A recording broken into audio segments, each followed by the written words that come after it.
We chose Hugh. After the fact, I was that person that interviewed over a dozen different consultants and bankers. And I wanted to make sure that this decision was the right one because it was the fun to lead to what I hoped was going to be the right decision for a eventual partner. Knowing that the team we were working with was not only going to be working with me and some colleagues, but most importantly, my wife and business partner.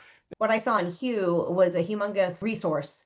People who truly cared and understood the amount of emotion and the intricacies involved with such a humongous decision between business partners, let alone between a married couple.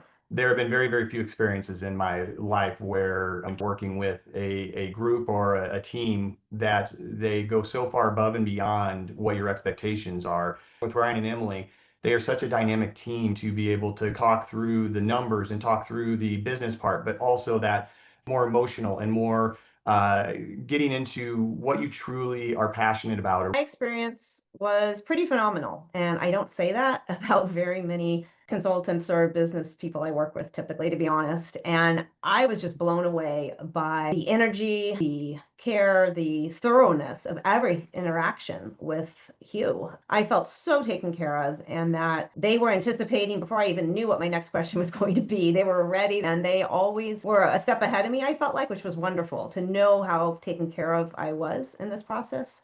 I think if I needed to give somebody one piece of advice about going through the M&A journey, trust your gut with the consultants that you interview. And when you find one that you can really feel their genuineness, that's gold. And having those people who truly care about you, trust your gut on that. And this process was way more than I had expected it to be. And the number of emails and phone calls that I finished up with, I am so thankful that I had Hugh and Ryan and Emily there to guide me, to advocate for me, to be able to give me input. And if I were going through this process again, I would do it the exact same way with the exact same team. If I had to describe Hugh in just one word, it would be amazing. It would be advocate.